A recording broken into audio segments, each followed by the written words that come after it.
Hello everyone, it is Heather known as BunniPhish and hashtag BPH small 19 is in full swing, so I thought it might be fun to give you a look at my modular projects.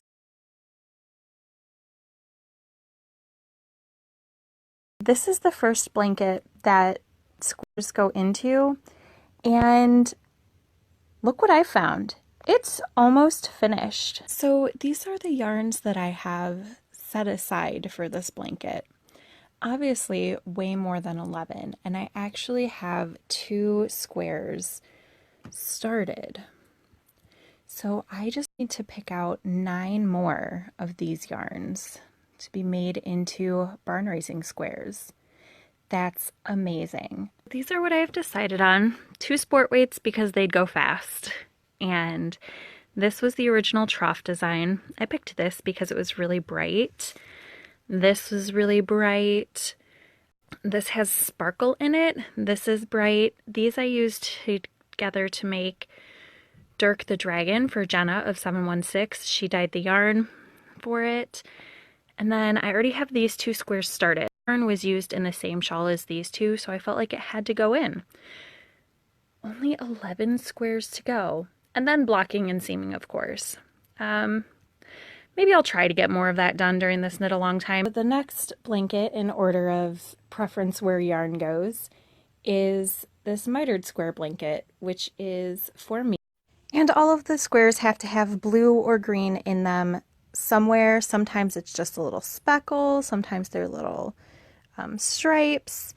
There is a center panel that is 100 squares, and then 2 side panels that are 50 squares. So this whole part right here is finished. The middle is finished. I have this square and this square finished.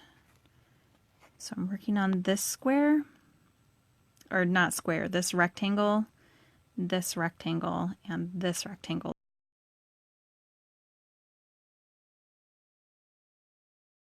Here are the minis that I have set aside for this blanket right now. And you can see that there's a panel chilling because I have yarns hooked to it that are going to go on next. I find that it makes it a lot less stressful if I pick several next yarns to the blanket rather than having to pick out a new skein every time I want to start a square, because this way I can just lay out the panel that I have, lay out scraps, and just pull scraps and set them next to squares where I think they will look good. Because sometimes I'm really picky about color placement or stripes next to each other. See, I have a lot of stripes here, so I want to try to get away from stripes up here. Almost forgot. I also have this magic ball shawl that I'm ripping out because it got damaged and worn to pieces, basically, literally. That is also going into this mitered square. Here is the next blanket on my list. It is for my best friend, and I am doing smaller squares than I've done on previous blankets. Here's my stash for what's going into this blanket. There are no rules for yarn colors or anything going into this one. My layout plan looks like this. So right now I have one 10 by 10 square finished, and I have another 10 by 10 which I'm going to extend into a 10 by 20. And I have another block that is just barely started. So I'm at 240 out of 90 squares. Next on my blanket list is this, which I am calling my bias stripe blanket. It will be as wide as my queen size bed, but I didn't clean off my bed fully to show you, so it doesn't look like it's as wide as it because it's actually going long ways. So I have 2 strips finished. This blanket is going to take forever. I'm fine with it. And I have 2 strips going, and I would like to finish both of these strips the end of the year. The rules are, for these 3 strips, I do garter ridges in sets of 5. So 5, 10, 15. I don't think I've ever done more than 20, but there might be a really big section in there.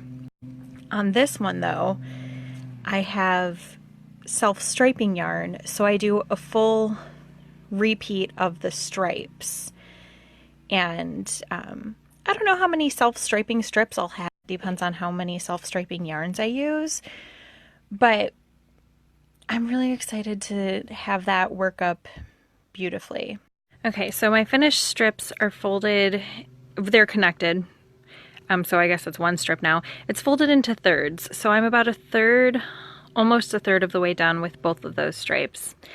And here are the scraps I have set aside. So for this blanket, I'm only using scraps that I really, really like.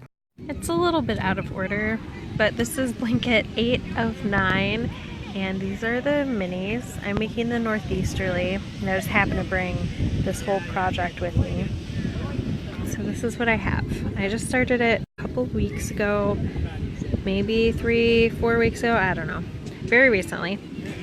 And the only rules I have are that I have to really like the yarn going into it. I knit this section as long as I like and then cut it off. You can see this one I did quite long and then did some striping and put in this. Used up all of this yarn. Went back to, I'll go back to it later. See, I still have this whole big section. And I do not mind if I use the same yarn several times throughout, but if I just use enough of the yarn for the entire blanket, then it will go to the corner to corner.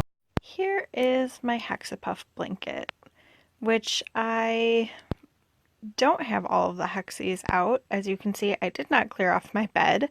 There's my nest area. I just moved everything to one side because that's how I craft. But anyway, here's the Hexapuffs, and this is what I have fully together. I did not grab, I have a giant bag full of more hexapods. This is the blanket that I'm making for my daughter eventually. This is a stack of 18 motifs that I finished before the beginning of the year. My goal is to make 100 of these little flowers this year. I have 33. That's not too bad, and I anticipate making a bunch during all the small things. They only take, I don't know, less than 15 minutes to make a flower, and I think it's 9 yards of yarn total. I don't know how many I'm going to need. I'll figure that out next year. I don't have yarn set aside for this. Here is the corner to corner blanket that I'm using. This is where yarn goes to dye. And this was the last blanket that I was using yarn for, but I have one more to show you after this. I want this to be queen sized, so it's getting close to being able to cross all the way across my bed, which, yes, if you're wondering, my bed is perpetually a mess from about the time that I wake up until about 3 minutes before because it's my bed and my desk. So anyway, back to the blanket. It is coming along. I don't have anything special to say about it. There are no restrictions on what yarn goes in here. I have some worsted weight held singly. Mostly it's fingering weight held double, or a lace weight, 2 lace weight strands and a fingering weight. Whatever it takes to get about the right yarn. And finally, I started another mitered square blanket because I have a problem. And also, I had all of those large remnants that weren't being used up fully because I no longer have a barn raising square blanket going. So I didn't want all of these yarns to just go into the corner to corner, although that would make that work up a little faster. So I just also decided to start another blanket that I'm making for a friend. So the friend will receive this eventually. I don't know how many squares I'm going to need, a babillion. That, again, is another blanket number that I can figure out next year.